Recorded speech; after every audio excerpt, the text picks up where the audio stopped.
a very moving event. I think you'll all agree. I came here to speak, but I've been truly affected by all this. An old guy from the southeast side. I wrote a speech, but I probably won't stick to it. I'm the culprit that started the Poetry Slam.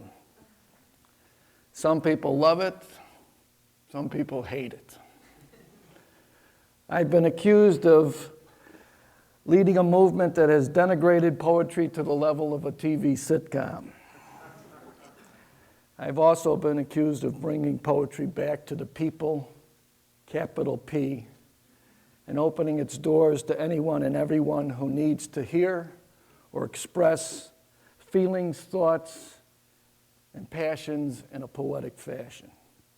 And there's a tradition in the slam world that when I introduce myself, the audience responds with, "So what?" So let's try that. My name is Marc Smith. So what? Very good. And when I say the slam world, I mean the world. Like a lot of things today, the Poetry Slam, which found a home at the Green Mill Cocktail Lounge in Chicago in 1986, has spread all over the world, to France, Canada, Germany, Switzerland, Ireland, Sweden, Madagascar, Belarus, Zimbabwe, Italy, Singapore, Australia, Brazil, even to the South Pole. And I'm the guy that started all. My name's Marc Smith. So what? Good. What the hell is Poetry Slam?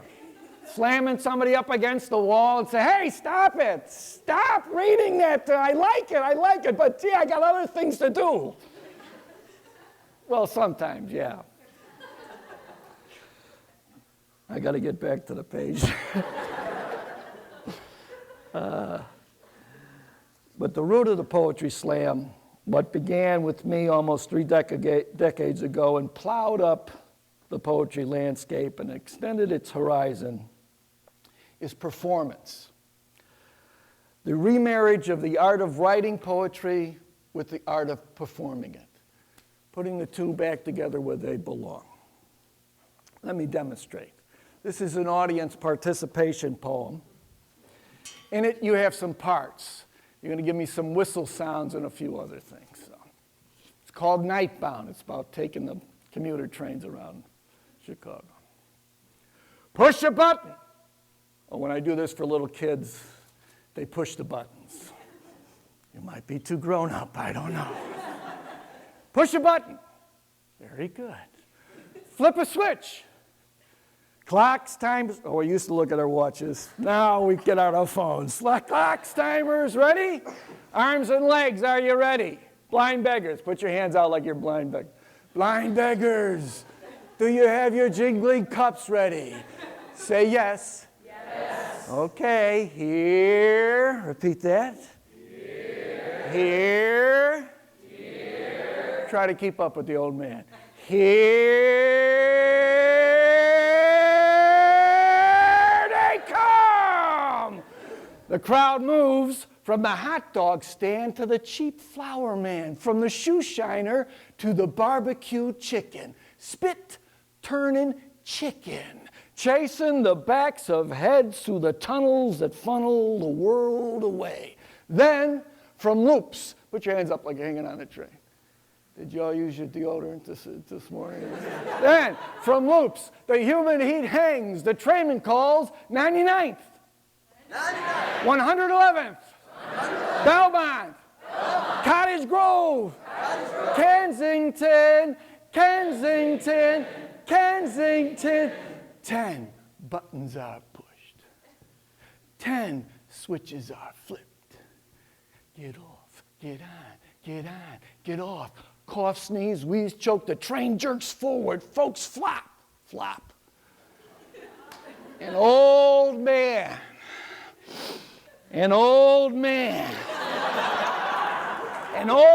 spits right on the floor.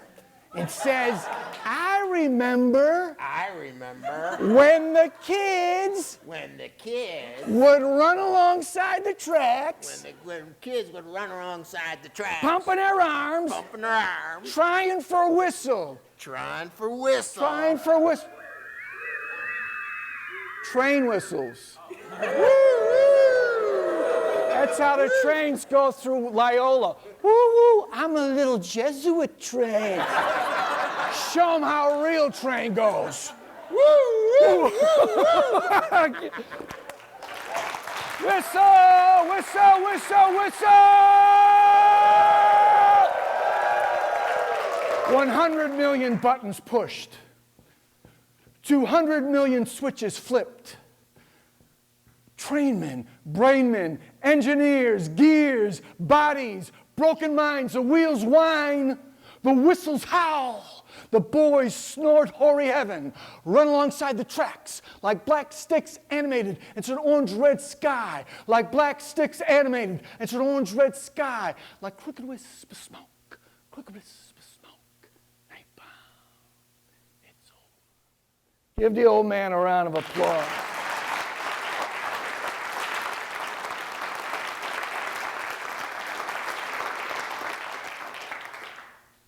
One other demonstration. This is a very famous William Butler Yeats poem called The Cloths of Heaven. I'll do it like the professors did it in school, and then I'll do it like a performance poet would. Had I the heavens embroidered cloths, and wrought with silver and golden and silver light, the blue and the dim and the dark cloths of night and light and half-light, I would spread those cloths under your feet. But I, being poor, have only my dreams. I've spread my dreams under your feet. Tread softly, because you tread on my dreams. Had I the heavens embroidered cloths, and wrought with golden and silver light, the blue and the dim and the dark cloths of night and light and half-light,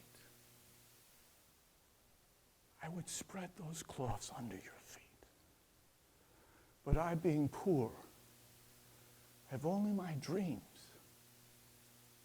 I've spread my dreams under your feet. Tread softly, because you tread on my dreams.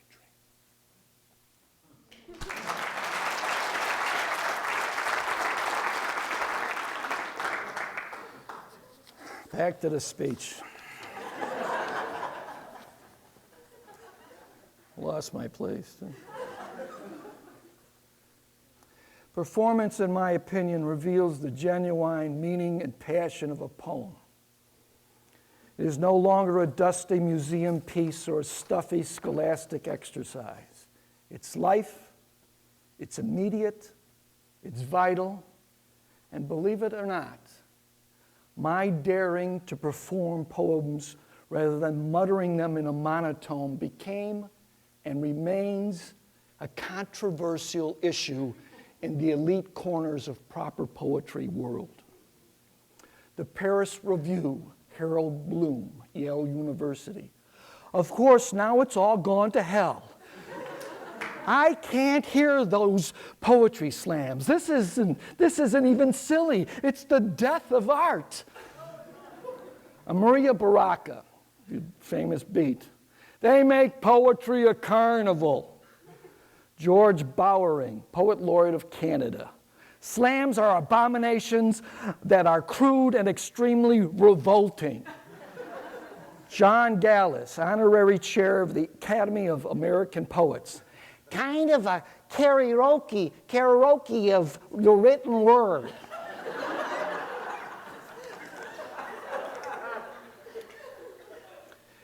Many people harbor the misconception that slam evolved out of the beat generation or its a cappella hip-hop. It did not, it is not. There are large elements of hip-hop and smaller elements of beat poetry within the slam canon, but the root, the model, in my mind, when I started it all back in 1984 at the Get Me High Jazz Club, I know I just said it started at the Green Mill in 1986, but it actually started at the Get Me High Jazz Club in 1984 That's another story. The model was the folk movement of the late 50s and the 60s. And the idealism and the social conscience of young people and older artists, many of them socialists like myself, who believed that justice for all was attainable, who believed the high-minded words and the ideas that were taught in grade school about democracy and the American ideal. We were naive, but totally sincere in idealism. We wanted to change the world for the betterment of all. I wanted to be so many things, bigger than I was. A tall tower of building blocks, a shoelace tied so vast, jelly spread smoothly to the corners of the bread. I wanted to be so good. Smile on everybody's face, folded hands, a clean desk, all the numbers added up, digit under digit, perfectly clear. I wanted to stand between the bully and the frail kid, ready to take it, ready to give it back. I wanted to do the right things, pull the spit back into my mouth, scrape the gum-chewed secrets off the bottoms of the chairs, drag the dumb, go-along laughs out of the air. I wanted to stand on an asteroid, whirling a mighty chain into the heart of the universe, and by loving whatever I wanted to love, when I wanted to love, how I wanted to love, I wanted to grapple the ultimate connection. So what happened? What happened during that great hippy-dippy revolution? After we pinned our daddies to the floor, after we made our mothers eat shame, after we rolled all antiquity and tradition into cigar-sized joints, sucking in whole rooms of humanity, hoping to assimilate all the differences and heat the world with our spontaneous combustion. What happened when the chain on the asteroid slipped out of our hands? When the ones we loved others? When our laugh became the dumb laugh? When the spit shot quick and hard from our teeth? When we gave the kids the beatings? What happened to our dreams? What happened to me? I wanted to read all the books of unerring truth.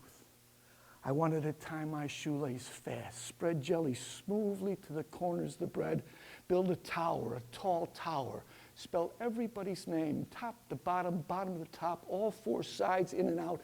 I wanted so bad to be so many things without the whole thing falling in.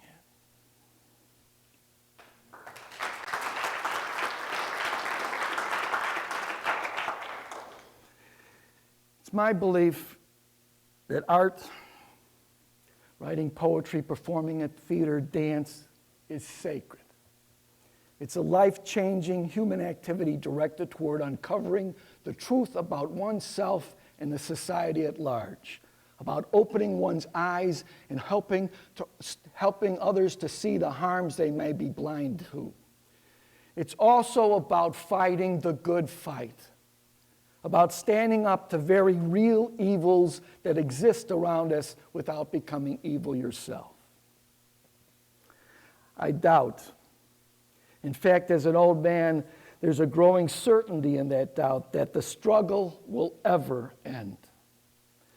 That the utopian world idealists like myself envision will ever come to pass.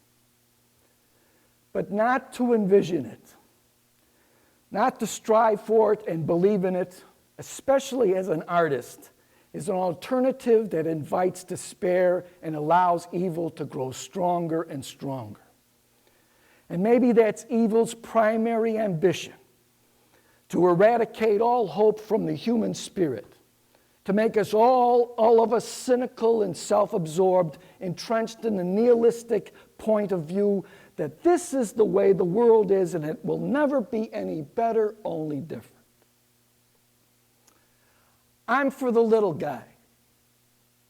I'm for the guy who lost the fight that day on the schoolyard when the bully stole the nerd's hat. And the nerd let him have it. The hat, that is. And it wasn't right, demanded fight. So the little guy, nobody stepped forward and said, hey, you can't do things like that. And the bully laughs. Oh, yeah?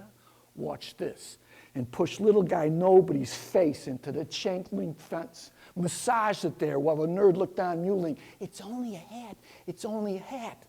Until the little guy nobody had had enough of being a hero, feeling the knots of the chain link fence cut into his cheeks and called it quits.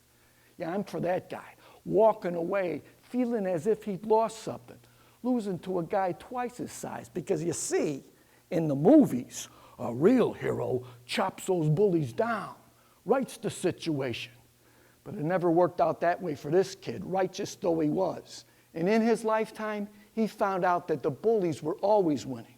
And the nerds were always helpless. And caught between them, forever pathetically engaged, were guys like him, trying to set things right, trying to undo the damage, trying to live in accordance with ancient ideals that even in ancient times must have been just that, ideals. But what the hell? I'm for him, whoever he is, because even today, when it comes to a stolen hat, a stolen chance, a stolen you name it, he stands up right in the face of it, come what may, and says, hey, you can't do things like that. Don't clap. If there's one thing I'd like you to leave with today, an opinion to consider, a point of view to examine, it's this: that big personalities often create big problems. When people who accomplish things beyond the normal, beyond the average, start using their accomplishments to exploit and manipulate society for their own personal gain and power, when they learn more or do more or acquire more than the rest of us and start propagating their perspectives, their opinions, plans, propaganda, their collections of subjective perceptions, self-serving philosophies, theories, interpretations, systems, and agendas as being more important, more correct than the rest of ours, truth and life on this planet suffer. Principles, on the other hand, can stand firm or wobbly on their own without the crutch of a charismatic personality to prop them up. Ideas, concepts, stories, poems, indeed all the arts, all the scientific discoveries and investigation are there to be examined and re-examined throughout time without the mouthpiece attached to them to hard sell or hail their worth. When they stop serving good purpose or are found to be faulty, they can be tossed, revised, rehabilitated, amended, or restored. When you put your faith in a personality, you surrender your life to the whims and depressions, the ambitions and intrigues, the wrong-headedness and drama of someone who is not much different than you. Think how many times your mind and emotions change throughout the course of one day, within the span of a rambling speech like this. It's no different with any personality. No matter how smart, how accomplished, or high on the scale of society they have risen. Principles, not personalities. That's my maxim. Here's the last poem. Thanks for listening. It's about a principle that has carried the slam across the world. When you get to the top of the mountain, pull the next one up. Then there'll be two of you roped together at the waist, tired, proud, knowing the mountain, knowing the human force it took to bring the both of you there. And when the second one has finished, taking in the view, satisfied by the heat and perspiration under the wool, let him pull the next one up. Man or woman, climber of mountain, pull the next hand over the last jagged rock to become three. Two showing what they've already seen. One knowing now the well-being with being finished with one mountain. with being able to look out a long way toward other mountains, feeling a temptation to claim victory as if mountains were human toys to own. When you ask, how high is this mountain, with the compulsion to know where you stand in relationship to other peaks, look down to where you came up and see the rope that's tied to your waist, tied to the next man's waist, tied to the next woman's waist, tied to the first man's waist, to the first woman's waist,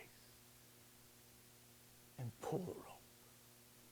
Never mind the flags you see flapping on conquered pinnacles. Don't waste time scratching inscription into the monolith. You are the stone itself. And each man, each woman up the mountain, each breath exhaled at the peak, each glad I made it. Here's my hand. Each heartbeat wrapped around the hot skin of the sun-bright sky. Each noise panted or cracked with laughter. Each embrace, each cloud that holds everyone in momentary doubt. All these are inscriptions of a human force that can conquer conquering. Hand over hand, pulling the rope, next man up, pulling the rope, next woman up, sharing a place, sharing a vision, room enough for all on all the mountain peaks, force enough to hold all the hanging bodies dangling in the deep recesses of the mountain's belly steady, till they have the courage, till they know the courage, till they understand that the only courage there is to pull the next man up, pull the next woman up, pull the next up,